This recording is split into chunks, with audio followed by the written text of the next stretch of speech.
নমস্কার বন্ধুরা, স্বাগত জানাই তোমাদের আমার ইউটিউব চ্যানেলে। তো এই মুহূর্তে যে বিশেষ খবরটি তোমাদের সাথে শেয়ার করব সেটা হচ্ছে সুপ্রিম কোর্ট 25,753 জন চাকরি প্রার্থীর চাকরি বাতিল করলেন। সেই প্রসঙ্গটা তোমরা সকলেই জানো, সেটা হচ্ছে এসএসসি প্রসঙ্গ।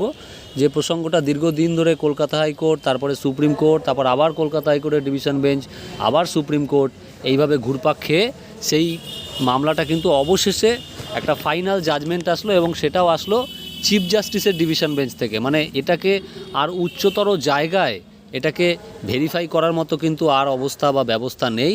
এটাকে একমাত্র রিভিউ করার জন্য একটা আবেদন করা যেতে পারে। সেটা নিশ্চয়ই রাজ্য সরকার করবে, সেটা তোমরা সকলেই মুখ্যমন্ত্রীর বক্তব্য থেকেই বুঝতে পারছো। তিনি বলছেন যে এই জাস্টিস বা এই জাজমেন্ট আমি মানতে পারছি না, আমি বিচারপতিকে সম্মান করছি কিন্তু মানতে পারছি না। আসলে উনি মানতে পারবেন না, এটাই স্বাভাবিক, কারণ ওনার নেতৃত্বেই তো এই এত বড় দুর্নীতিটা হয়েছে। তো যাই হোক, এখন বিষয়টা হলো যে আপনারা সকলেই যেহেতু জানেন যে চাকরিগুলো বাতিল হয়েছে, তো সেই সংক্রান্ত বিষয়ে আমি বলেছিলাম ভিডিও করব। তো সংক্ষিপ্তভাবেই কিছুটা ব্যাখ্যামূলক একটা ভিডিও করছি, যতটা কমের মধ্যে করা যায়। তার প্রথম পয়েন্টে হলো টাকা ফেরত। এদেরকে টাকা ফেরত দিতে হবে কি না? হ্যাঁ, টাকা ফেরত দিতে হবে। যারা হচ্ছে টেন্টেড ক্যান্ডিডেট হিসেবে প্রমাণ হয়েছিল কলকাতা হাইকোর্টে, সেই 7,000 মতো ক্যান্ডিডেট, তাদেরকে টাকা ফেরত দিতে হবে। এবং কলকাতা হাইকোর্টের যে রায় ছিল যে 12 পয়েন্ট সামথিং পার্সেন্টেজ হারে সুদ হারে তাদের টাকাটা ফেরত দিতে হবে, সেই টাকাটা তাদের ফেরত দিতে হবে। সেই রায়টাই তারা বজায় রাখলো, এবং সুপ্রিম কোর্ট বলল যে কলকাতা হাইকোর্টের রায়ের অন্যথা করার মতো কোনো পরিস্থিতি আমাদের কাছে নেই, আমরা সেরকম কোনো গ্রাউন্ড দেখছি না, তাই কলকাতা হাইকোর্টের রায়টাই এক্ষেত্রে বজায় থাকবে। এছাড়া আর একটা জিনিস হচ্ছে, যে সমস্ত ক্যান্ডিডেটরা যারা পিএইচ ক্যান্ডিডেট ছিলেন, ফিজিক্যালি হ্যান্ডিক্যাপ, তো এই সমস্ত ফিজিক্যালি হ্যান্ডিক্যাপ যেসব ক্যান্ডিডেট, তাদের তো এই মুহূর্তে টাকা ফেরতের কোনো গল্প নেই। কিন্তু যেহেতু তারা ফিজিক্যালি হ্যান্ডিক্যাপ, তাই মানবিকতার গ্রাউন্ডে, যেটা আমি বিভিন্ন নিউজ মিডিয়া থেকে শুনেছি, তার কারণ আমি প্রধান বিচারপতির মুখ থেকে এইরকম কোনো বক্তব্য আজকে সেভাবে খেয়াল করিনি বা লক্ষ্য করিনি, যে তিনি বলেছেন যে তারা এই 3 মাসের পরে যে সিলেকশন প্রসেসটা হবে নতুন, সেই 3 মাসের সিলেকশন প্রসেস কমপ্লিট হওয়ার আগে পর্যন্ত স্যালারি পাবে। কিন্তু এইরকম একটা কথা আমি ইউটিউবে ভিডিও থেকে দেখেছি। তো সেটা জাজমেন্ট কপি আপলোড হলে সেটা আরও পরিষ্কারভাবে বোঝা যাবে। অন্তত এই সমস্ত পিএইচ ক্যান্ডিডেটরাও যে নতুন সিলেকশনের সুযোগ পাবে এটুকু একেবারে নিশ্চিত। এবং নতুন সিলেকশনে কারা সুযোগ পাবে না? যারা 2016 সালে পরীক্ষায় বসেছিলেন, প্রায় 3 লক্ষ মতো ক্যান্ডিডেট, তাদের মধ্যে এই টেন্টেড ক্যান্ডিডেটদের বাদ দিয়ে বাকি যাদের টেন্টেড হিসেবে প্রমাণ করা যায়নি, সেই সমস্ত ক্যান্ডিডেটরাই কিন্তু এই সিলেকশন প্রসেসে বসতে পারবে। তো এই সিলেকশন প্রসেসে সবারই চাকরি গিয়েছে, শুধুমাত্র একজন ছাড়া, মানবিকতার গ্রাউন্ডে যাকে বিচারপতি অভিজিৎ গাঙ্গুলি চাকরি দিয়েছিলেন, সেই সোমা দাস। আপনারা জানেন যে তিনি ক্যান্সার আক্রান্ত পেশেন্ট, তো তার চাকরিটা রয়ে গেল, বাকি কারোর চাকরি থাকলো না। এবারে নতুন পরীক্ষার ব্যাপারে বিচারপতি কি বলেছেন? তিনি বলেছেন যে 3 মাসের মধ্যে এসএসসিকে নতুন পরীক্ষা কন্ডাক্ট করতে হবে। তো এক্ষেত্রে এজটা কী হবে? যাদের এজ পার হয়ে গেছে বা এজ শেষ প্রান্তে, তো সেক্ষেত্রে বিচারপতি কিন্তু বলেছেন যে এজ রিল্যাক্সেশন দেওয়া হবে।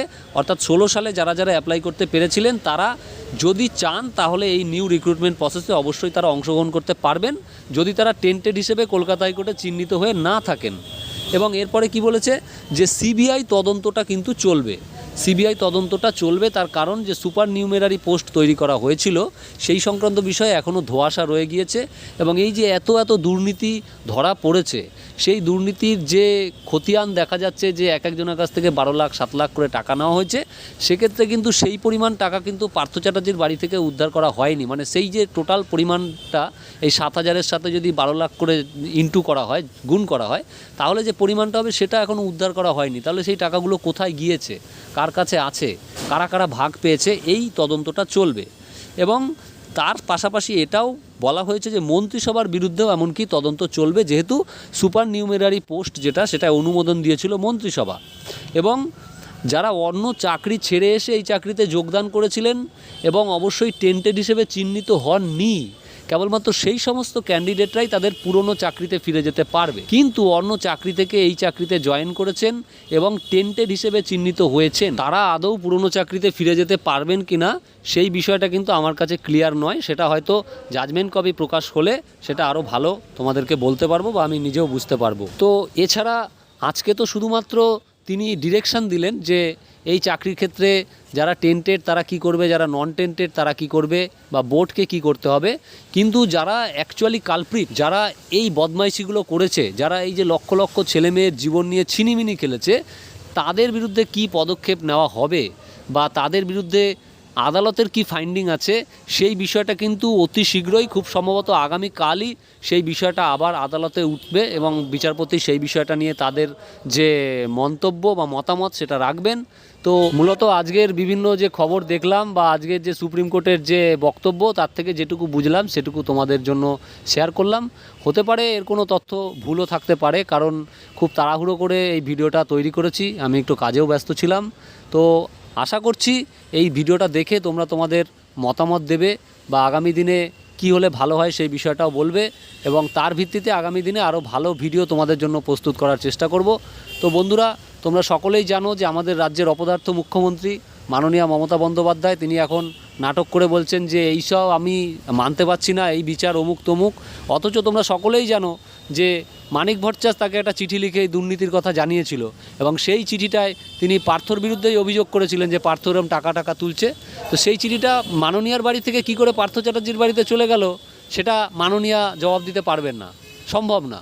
কিন্তু আমরা সবাই বুঝতে পারছি যে সেই চিঠিটা তিনি পার্থকে ফরওয়ার্ড করেছিলেন। অর্থাৎ দুর্নীতিকে প্রমোট করার জন্য যাবতীয় যা কিছু করার আমাদের মাননীয়া করে গেছেন এবং এখনও করে চলেছেন।